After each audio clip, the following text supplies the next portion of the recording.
Muy bien. Buenas tardes para todos.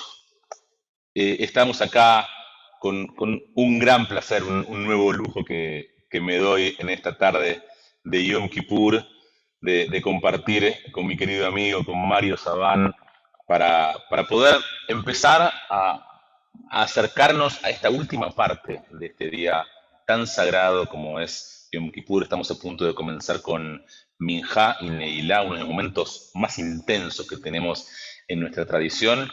Y, y venimos de Rosh Hashanah, venimos del aniversario de la creación del hombre, después de haberse creado el mundo y de haber de alguna manera pensado, leído y releído acerca de cuáles son las cosas que se rompen, cómo tenemos cosas que se rompen dentro nuestro, cómo el año deja atrás dolores, situaciones, vivencias, y cómo de alguna manera después de esas rupturas nosotros tenemos que repararnos y proyectarnos hacia el futuro.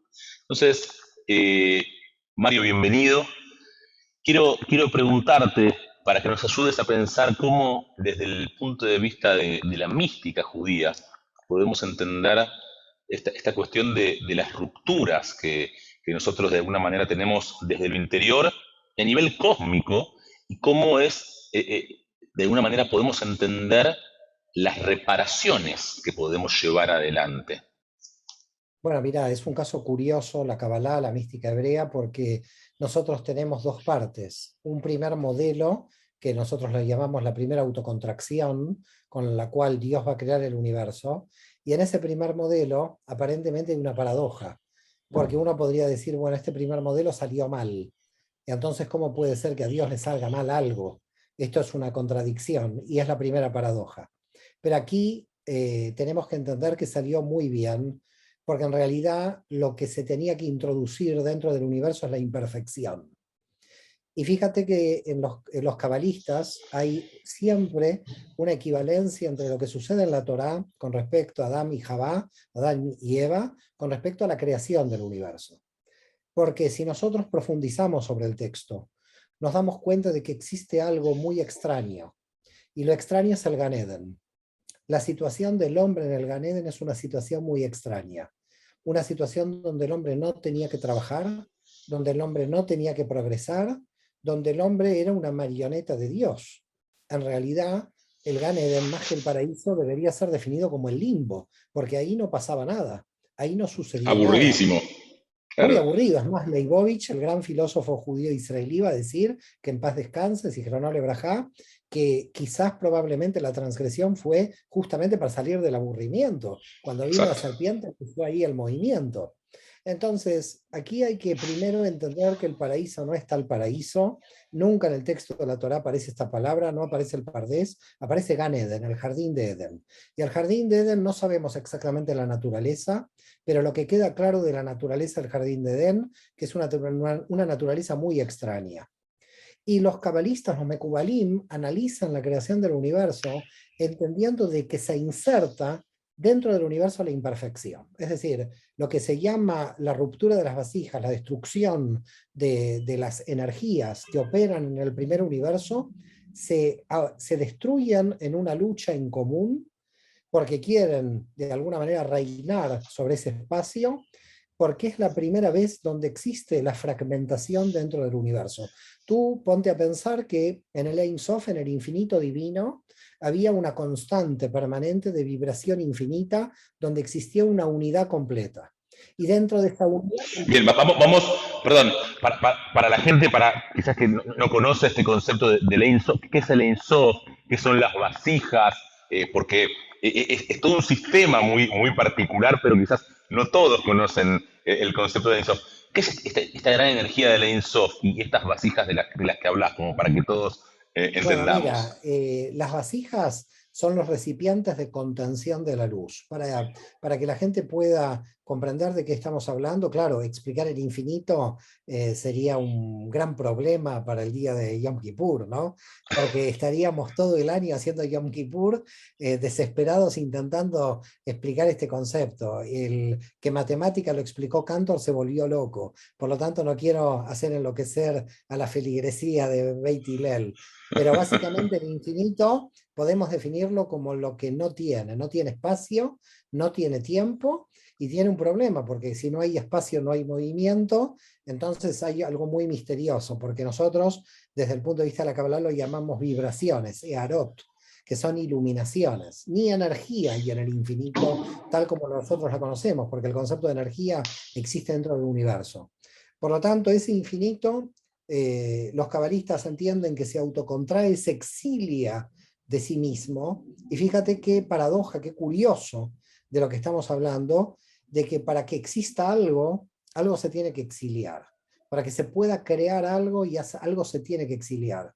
Entonces aquí aparece un problema en el fondo, porque si en realidad Dios nos hubiera exiliado, no se hubiera creado el universo, pero no nos dejó solos porque quedó la Reshimó, quedó algo de Dios en esta realidad. Entonces hay una paradoja. Hay Dios en el infinito, hay Dios en el universo, pero las intensidades de esa energía divina cambian absolutamente. La intensidad en el infinito es infinita y la intensidad en la Reshimó, la intensidad dentro del universo, es una intensidad menor. ¿Por qué tiene que bajar la intensidad? Bueno, es como un padre que a medida que el hijo crece, tiene que bajar la intensidad de los controles sobre el hijo, porque ya no lo puede controlar a los 18 como los controlaba a los 14. A los 14 tienes una relación con tu hijo, a los 18 cambia. La intensidad de la influencia de ese padre sobre el hijo, a partir de que el hijo crece, cada vez es menor.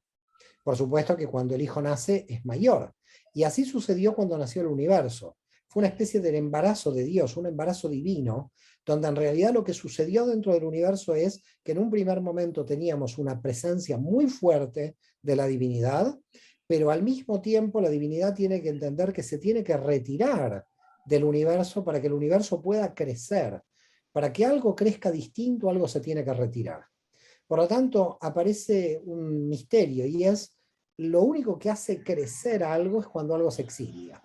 Digamos, nada puede crecer si algo no se exilia, porque si no la influencia de este algo hace que por sobreprotección ese universo quedaría absolutamente anulado en pos de ese No lo infinito deja divino. hacer, No lo deja claro, no ser. lo deja hacer. Para dejar ser a tu Claro, digo, hijo te tienes que retirar. excelente el ejemplo, excelente el Es ejemplo. decir, Claro, que uno no tiene puedes que no retirarse retirarte. para que pueda desarrollarse. Por ese motivo Abraham se va de Ur, porque no se puede desarrollar en Ur. Abraham se tiene que ir de Ur. Es decir, Moshe se tiene que ir de Egipto. Básicamente la historia judía es un exilio permanente para poder ser. Si no, no podemos ser. Y es interesante que también en todos estos exilios se juega con el concepto de la luz y de la oscuridad. Más allá de que en el ejemplo de los padres se suele decir dar a luz, eh, tanto en la creación como con Moshe en lo que es Egipto, en los Metzarim y las oscuridades, como con Abraham que sale de Ur, que tiene que ver justamente con la luz. Digo, hay como un juego entre luz y oscuridad, ¿no es cierto?, en esta cuestión mística. Claro, totalmente. Es que la luz solamente se puede ver en la oscuridad y por ese motivo, fíjate lo que sucede en Yom Kippur, ¿no? Que estamos en un momento de oscuridad y luz prácticamente simultánea. Nos estamos limpiando o estamos bajando nuestra oscuridad para que podamos ponerle luz a esta oscuridad. Desde la Cábala es todavía más profundo el concepto. Tampoco quiero aburrir a la gente con esto, pero en realidad el concepto es que en la oscuridad no hay oscuridad, se llama luz oscura. Por lo tanto, nunca la oscuridad es oscura. Entonces tenemos dos conceptos en la Kabbalah, la luz, luz y la luz oscura. Por lo tanto, no existe el binomio con la oscuridad. Para nosotros la oscuridad no existe. Lo que nosotros sentimos como oscuridad es porque todavía no hemos descubierto la luz que hay detrás de la oscuridad, en el interior de la oscuridad. Y por lo tanto, la oscuridad viene a reafirmar la luz. El exilio viene a, de alguna manera, hacernos más fuertes con el retorno. Por eso el Gaón de Vilna va a decir que cuando se produce el exilio comenzó el retorno. Es decir, cuando comienza el exilio empieza el retorno, porque si no, no hay retorno, si no hay exilio. Entonces, nosotros sabemos que cuando empezó el exilio, empieza el proceso de conexión. Me empiezo a conectar más cada vez que estoy más exiliado. Y a medida que me voy exiliando más, me voy a conectar. En el máximo exilio del 49 grado de impureza, se otorga la Torá en el 50. Es decir, podemos tener luz en el momento de mayor oscuridad. Si no llegamos a la oscuridad 49, no hay forma de obtener el 50 a la luz. Es decir, podemos cambiar el nivel de oscuridad por el nivel de luz en el proceso, digamos, en el proceso más radical, digamos, en la transgresión, más transgresión, es cuando podemos llegar a la luz. A mí, de todas maneras, más allá de la transgresión, porque hay intencionales, no intencionales, me gustaría entender que la base del sistema creado es la imperfección. Yo creo que aquí está el punto clave.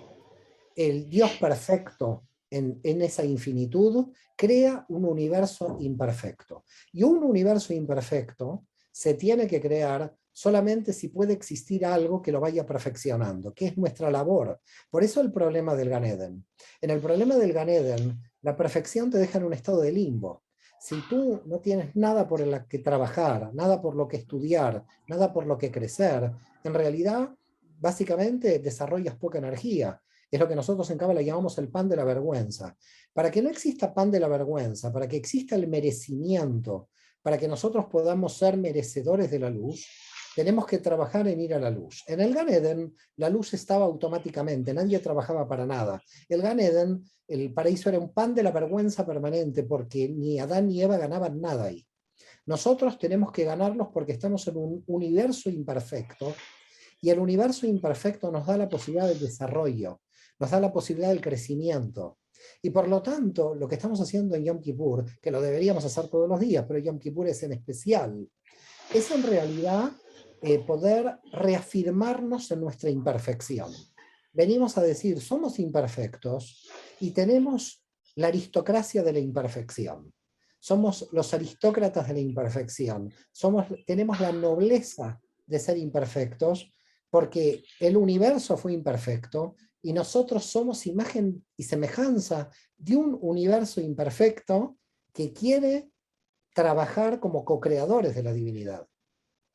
Con lo cual, entonces, si no entiendo mal, podríamos pensar que hay hasta mérito en esa imperfección y en esa posibilidad de- de cambio. Recuerdo que el Sfat Emet decía que en todo, que todo, absolutamente todo en la creación, en todo existen chispas de santidad, que nada está desprovisto de estas chispas, incluso los árboles, las piedras, e incluso en todo acto humano, e incluso en las transgresiones que uno puede cometer, hay esto que se llama esta chispa del destrozo original.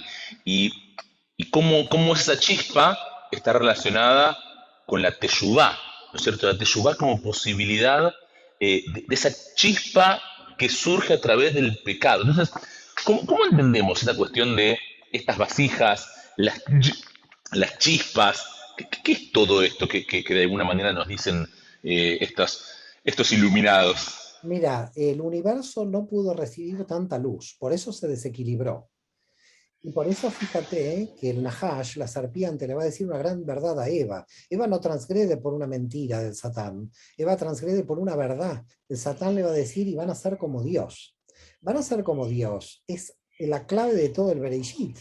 Porque nosotros, siendo imagen y semejanza de Dios, queremos ser como Dios. Entonces, imagínate, Eva dice, quiero ser como Dios. El problema que hay ahí, dice el Meam Loess, la gran enciclopedia judía de Turquía, del Imperio Otomano, es que cuando Eva toma, se adelanta un proceso, todavía no se lo merece, no es meritoria del nivel de luz. Por lo tanto, Maimónides va a decir, ¿cómo puede ser que comer del árbol de la vida, del árbol del conocimiento del bien y del mal, haya sido una transgresión? Cuando es el conocimiento, tendríamos que aumentar el conocimiento. ¿Cómo hemos caído por querer conocer más? Porque en todo momento queremos conocer más. Entonces es una contradicción en el texto haber caído. Nosotros caemos cuando nosotros como vasija, como recipiente, no estamos entrenados. ¿Cuándo caemos? Te lo voy a poner como ejemplo para que la comunidad pueda comprender este concepto de tanta luz, ¿no? Si a mí me dicen, bueno, mira, te vamos a apuntar, te vamos a anotar en las Olimpiadas de natación, pero yo hago una piscina, hago una pileta y me muero en el camino porque no estoy entrenado. ¿Quién va a las Olimpiadas de natación? El tipo que entrena todos los días. Bueno, ese se lo merece, ese se merece ganar la medalla, y yo no me merezco ganar la medalla. Pero de repente me voy a apuntar igual a las Olimpiadas. Y voy a decir, yo me apunté a las Olimpiadas de natación y todo el mundo aplaude. Pero ¿qué tontería está pasando aquí si yo no estoy entrenado? Lo que sucede con la luz, lo que sucede con la luz divina en este universo y lo que sucedió fue que el universo todavía no estaba entrenado para poder recibir tanta cantidad de luz divina, y esa cantidad de luz divina destruyó los sistemas de contención. En definitiva, el universo no merecía recibir tanta luz. Entonces, ¿por qué el universo no merece recibir tanta luz?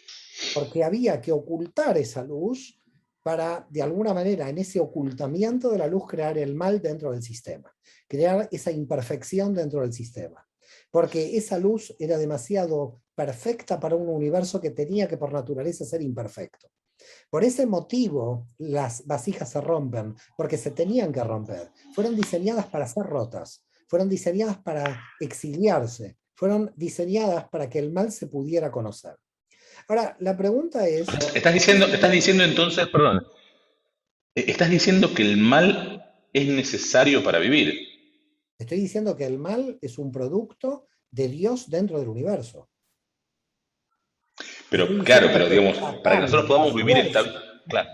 la fuerza del mal proviene de la propia unidad divina que lo necesita como elemento primario para hacer el mal, pero como elemento secundario para hacerme crecer. Porque hay dos elementos en Bien. Satán. El Satán es un enviado que cuando tú caes en su trampa, llora, no está feliz. Porque el objetivo del Satán es que tú pases el objetivo, pases el obstáculo. Con lo cual, aquí tenemos un concepto de mal que me parece muy interesante desde la Kabbalah, y es que el mal está dentro del sistema de la estructura de la propia divinidad. La divinidad ha puesto el mal dentro, ha puesto la muerte dentro, ha puesto la enfermedad dentro, porque al tener esto nos desafía a poder crecer en el deseo del retorno. Es decir, poder terminar en esa profecía de Yeshayahu, de Isaías, donde Isaías dice, y va a llegar el final, y vendrá Dios y degollará el mal y desaparecerá la muerte. Es decir, el objetivo es que va a desaparecer el mal y la muerte, pero nuestro trabajo es si tenemos el mérito de poder hacerla desaparecer. Nuestro crecimiento depende de ese factor de mal que puso Dios dentro del universo. Wow, acabas de explicarnos a todos el concepto del mal en el mundo, así que espero que del otro lado Bueno, que hayan en el no tomado universo nota según porque la no se puede Kabbalah. hoy. En Claro, el universo claro. según la Kabbalah. Cuidado aquí, Pero, cuidado, porque sí. cuando nosotros estamos en Yom Kippur retornando, estamos haciendo que Dios retorne de su exilio. Cuidado. Nosotros siendo imagen y A ver, semejanza de Dios, explícanos un poquito más eso. ¿Por qué? ¿Cómo es eso? cuidado aquí, ¿eh? Cuando nosotros estamos corrigiéndonos, estamos haciendo de vuelta a conectarnos con Dios y vuelta al retorno de Dios. En realidad nosotros somos el Mesías de Dios, porque lo estamos redimiendo de su exilio. Y entonces, ¿cómo se relaciona eso con Tengo el miedo, Johnny, concepto de... tengo miedo que te expulsen del seminario rabínico, te expulsen de algún lado, ¿eh?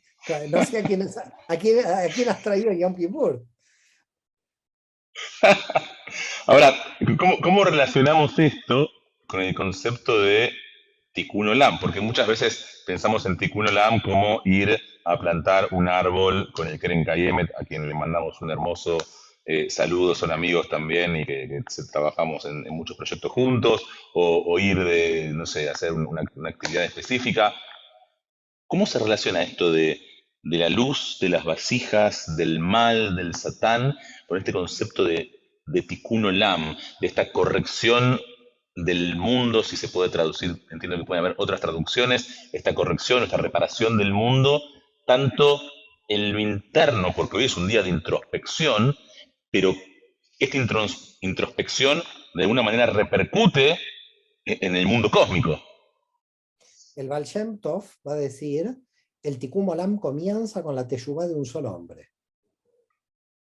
Quiere decir que si yo comienzo a hacer mi teshuvá, automáticamente en simultáneo está operando el Tikkun Olam.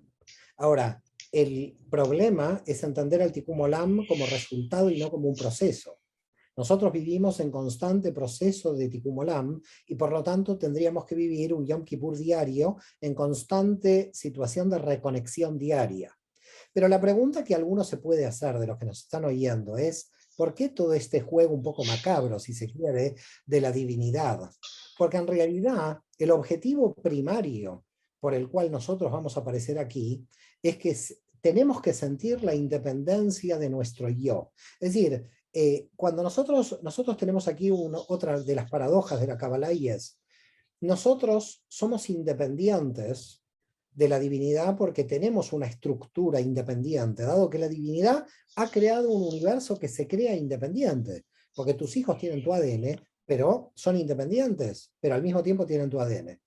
Hay un ADN divino dentro del universo del cual nosotros estamos conectados. Esa idea de conexión es la que falta para hacer ese retorno. Si cada uno de nosotros estaría trabajando por el retorno, y cuando hablamos por el retorno, vamos a llevarlo a la práctica, si se quiere, como tú dijiste, ¿no? En el ejemplo de vamos a plantar en algo en el Keren Kayemet. Pero aquí hay un misterio un poco más complejo, si se quiere, en el ejemplo que tú has dicho. Probablemente tu alma esté predeterminada a ayudar al Keren Kayemet, pero hay otra alma que está predeterminada a ayudar a Bikur Jolim, está diseñada para poder conectarse con ayudar a los enfermos. Y hay otra alma que está diseñada para estudiar nada más la Torá. Y hay otra alma que está Para. diseñada O para sea, ser un científico. vos me estás diciendo que entonces nosotros tenemos almas que pueden tener algún tipo de prediseño o función y nosotros tenemos Absolutamente. que descubrirlo porque no siempre sabemos cuál es, cómo está diseñada nuestra alma. ¿Cómo hacemos para descubrir cómo nos diseñaron en el alma? Este es el tema de la Kabbalah más profunda, es el árbol de la vida y el análisis de las 10 dimensiones. Hasta que nosotros no sabemos el diseño que nosotros tenemos en nuestro interior y no conocemos cuál es el proyecto de vida, es imposible hacer teshuvá porque no sabemos retornar a qué. Cuando nosotros retornamos a algo de ese exilio, cuando nosotros estamos en un trabajo, en un estudio, en una situación donde nuestra alma no vibra ahí, nosotros estamos exiliados. Lo que nosotros necesitamos hacer es una vuelta a la Neshama, una vuelta a la esencia del alma. Y hasta que uno no vuelve a la esencia del alma, no puede hacer teshuvá. Pero la pregunta es, ¿cómo se vuelve una esencia del alma si no sabemos cuál es nuestra alma? Por ese motivo, en la Kabbalah se estudia profundamente lo que es el árbol de la vida y cómo está diseñada nuestra alma. Tu alma no está diseñada, tu alma no vino para lo que vino la mía. Y el alma de mi hijo o de mi otro hijo no vino para lo que vino la mía, y el alma de mi hermana no vino para lo que vino la mía. Lo que sucede es algo muy terrible. Cuando una persona no sabe para qué vino, tiene un sufrimiento terrible en su alma, primero porque puede enfermar, y segundo porque puede enfermar a los demás. Porque en realidad, mucha gente al no conocer cuál es su proyecto de vida, crea un proyecto de vida conflictivo peleándose con los demás. Las personas conflictivas sufren, hacen sufrir y sufren porque en realidad el problema es que no saben por qué vino su alma a este mundo. Entonces vienen a destruir, porque como no saben dónde situar la energía. Por ese motivo el tema de la teshuvá es tan importante, porque en la teshuvá no estamos hablando de un retorno, porque el retorno aquí, estamos hablando de un autoconocimiento del prediseño con el cual mi alma vino a este mundo, porque de ese modo voy a saber qué parte del Tikkun Olam tengo para mí, porque cada uno tiene una parte en el Tikkun Olam, que no es exactamente la misma. Por eso va a decir Isaac Luria, lo que tiene que buscar un alma en esta realidad es buscar la letra en la Torá a la que le pertenece. La letra de la Torá a la que pertenece, porque cada alma tiene una letra diferente dentro de la Torá. Por supuesto no es literal este análisis, es totalmente simbólico. Nosotros venimos con una función a este mundo. Cuando decimos venimos, no solo estamos hablando de alguien que tenga 80 años, 70 años, pudo haber vivido un día y luego morir el bebé que ha venido a cumplir una función a este mundo. Así que cuidado también con la lógica occidental de creer que porque estuvo 10 años, 8 meses, un día, esa alma no ha cumplido una función. Todas las almas vinieron a este mundo a cumplir una función. El problema es que si la persona no conoce cuál es la función, es una persona muy problemática y muy conflictiva. Por eso la teshuvá tiene que tener un proceso de autoconocimiento anterior. Porque si no tienes un conocimiento anterior, yo voy a la sinagoga, voy a decir, bueno, yo quiero hacer teshuvá, quiero volver a mi esencia. ¿Cuál es mi esencia? ¿Para qué vine a este mundo? No sé para qué vine a este mundo. Entonces, ¿qué teshuvá voy a hacer? A dónde retorno? No sé a dónde retornar. No, y es muy interesante porque lo que estás diciendo es que no hay fórmulas y no hay un manual de lo que uno o cómo uno debe ser. Y volviendo a pensar en esta parábola que vos trajiste, que me resulta muy interesante acerca de los padres y los hijos, ¿no es cierto? Incluso acerca de la imposición que quizás un hijo debe tener, te tenés que dedicar a esto o tenés que hacer aquello o tenés que comportarte de esta manera. Y hoy en día que se habla mucho de las diferentes inteligencias, ¿no es cierto? Porque, y vos nos lo vas a poder explicar mejor, no hay, no sé, ahora se hablan de inteligencia racional, de la inteligencia emocional, de la inteligencia social. Eh, ya entiendo que la mística judía habla de diferentes inteligencias mucho antes y que incluso hoy Así hay un grupo muy conocido, ¿no es cierto?, dentro del judaísmo que es Chabad. Chabad también, sus iniciales tienen que ver con Jochma, Binah y Dat, son las iniciales de este grupo que hoy también está en medio de Yom Kippur. Digo, ¿cómo entendemos estas inteligencias y las propias, digamos, las propias facultades y cómo descubrimos cuáles son las inteligencias que tenemos que desarrollar? me gusta mucho esto que has dicho con respecto a Chabad, con respecto a las iniciales. Y yo a Chabad o al hasidismo lo veo más en Tiferet, no tanto en Jochma, Binah y Dat. No sé los que escribieron sus libros o los iniciadores, pero a la ortodoxia habitual la veo más en la parte emocional que en el mundo intelectual. Por supuesto hay excepciones. El movimiento conservador es más Binah, si se quiere, pero le falta un poco de Tiferet y le falta un poco de Jochma. Ahí lo que podría hacerte es un análisis de cada movimiento judío en relación a una sefirá, pero no me quiero meter en problemas porque ahí ya me van a expulsar de Eso todos es los para el próximo movimientos. año. Claro. Ah, el próximo año aquí ya más miedo me da esto. Pero bueno, dejando las sefirot, dejando las dimensiones y los análisis que se pueden hacer y volviendo al núcleo del asunto, estoy totalmente de acuerdo contigo en que aquí no hay una fórmula, no hay una receta, y por ese motivo ahí dice la tradición de la Kabbalah 600.000 interpretaciones diferentes a la Torá, como 600.000 los que escucharon, ¿no?, la revelación en el monte Sinaí. Entonces, ¿no hay recetas? No. ¿Hay métodos? Sí. Entonces, yo creo que aquí hay algo que dividir entre recetas y métodos, porque una receta es algo muy dogmático. Por supuesto, en el judaísmo una receta desde que el Beit HaMikdash no hay. Pero nosotros sí tenemos métodos donde esos métodos podrían llamarse métodos objetivos. Todos en nuestro interior tenemos misericordia, todos en nuestro interior tenemos emociones, todos en nuestro interior tenemos la necesidad de comer y la necesidad de tener un techo, todos tenemos objetivamente esto. Por lo tanto, aunque un alma venga a cumplir una función diferente, las dimensiones que nosotros tenemos en nuestro estado raigal son iguales. Entonces, somos iguales, pero nuestros objetivos son diferentes. Tenemos estructuras de diseño a donde vamos diferentes, pero en el diseño original las energías son las mismas. Las 10 dimensiones del árbol de la vida las tenemos todos. Solamente que mi camino en esa mezcla de dimensiones es un camino completamente diferente. Por eso la teshuvá que cada uno está haciendo en Yom Kippur es completamente diferente. Y fíjate que nuestros desequilibrios son diferentes. Si tú eventualmente realizarías un análisis de los desequilibrios que tenemos todos, cada uno tiene un desequilibrio en alguna otra dimensión o en dimensiones diferentes al otro, ¿no? Entonces, a veces, lo que hay que tratar de reflexionar es esta cuestión con respecto a los hijos, que como tú bien hablaste, de qué camino tiene el otro, ¿no? Los proverbios dice que estimules a tu hijo según su camino, no según tu camino. Entonces, la cuestión es por qué pasa esto. Porque la teshuvá que tiene que hacer él, ese equilibrio, de ese desequilibrio, es un desequilibrio que le pertenece. Es el desequilibrio que él tiene que trabajar. Y además, cuidado, que esos desequilibrios pueden provenir de dimensiones donde uno se sienta muy seguro, inclusive. Porque fíjate que el primer desequilibrio del universo fue donde más luz había. El universo falla y crea clipot a través de luz excelsa. Entonces hay que tener cuidado justamente cuando uno se cree imaginariamente que domina una situación o domina una dimensión, es donde el Satán te va a pegar donde más tú crees que dominas. Porque de alguna manera está trabajando con tu ego y te va a hacer caer donde tu ego se pueda inflar. Por lo tanto, te va a coger el Satán en donde tienes más ego y es donde más te vas a tener que hacer. Porque probablemente te confiaste demasiado en esa alma predeterminada y en esa luz tan fuerte que Dios te dio como don. Por eso, donde Dios te da como don, es donde Satán va a atacar más, porque se va a disfrazar de luz.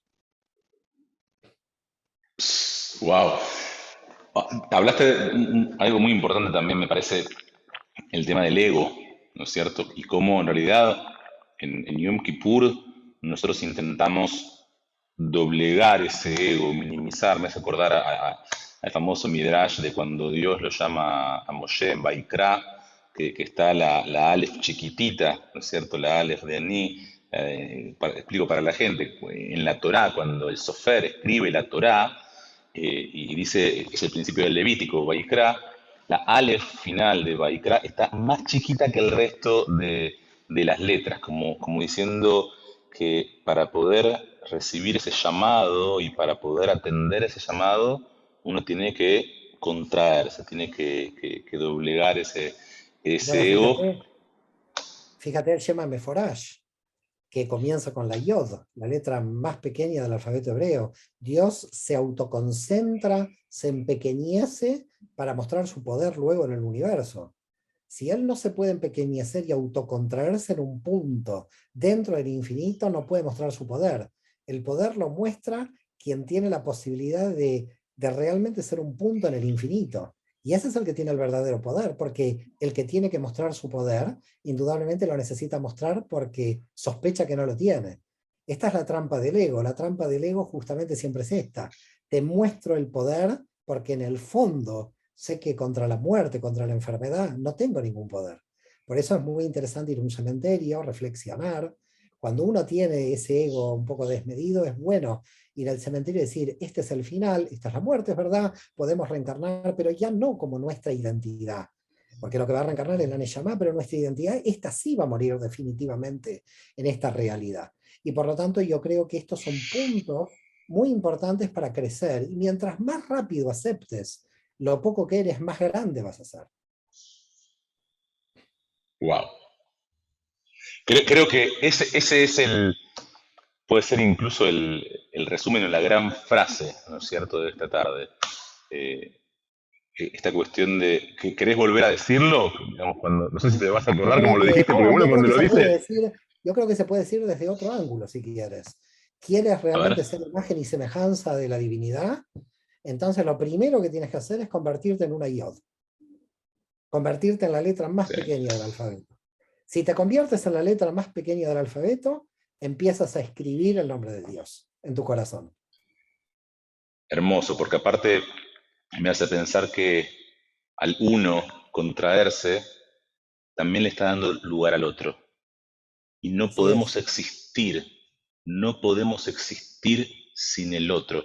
Yom Kippur creo que no es solamente el momento de pensarnos a nosotros mismos en soledad, sino de pensarnos en relación al otro. Al darle lugar al otro, nos hacemos mejores y nos hacemos más humanos. Con lo cual, Así es, esto que así decís es. es absolutamente hermoso y es inspirador y y en estos tiempos tan difíciles, donde el mundo está tan loco y no sabemos cómo reaccionar, creo que es un hermoso mensaje.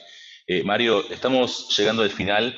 Yo quiero agradecerte, especialmente para mí, yo te lo dije antes de empezar con esto, para mí es un lujo y estoy sumamente agradecido y es un placer y me quedaría horas y horas Me y pasa lo horas. mismo.